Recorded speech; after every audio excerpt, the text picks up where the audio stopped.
Okay guys, so I'm assuming you're getting this error, that's why you've come to this video.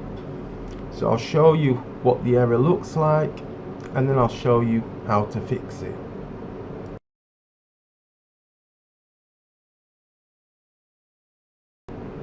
Okay, so that was the error.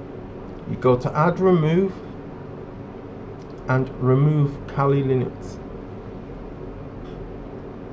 So that's it. Excuse the noise of my fans, but here in the UK it's very hot. I've got fans on in the room, which is why the audio might not be great. So you're going to remove your Kali Linux, then go to the features, just as I did then, very quickly.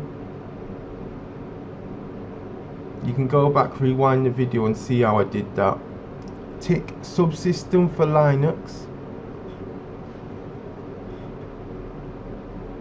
Then you want to reboot your PC and reinstall Kali Linux, I'm not sure, but reinstall it and we'll be back on the other side.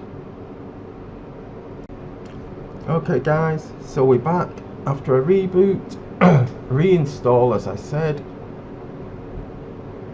and this time all should go just as you want.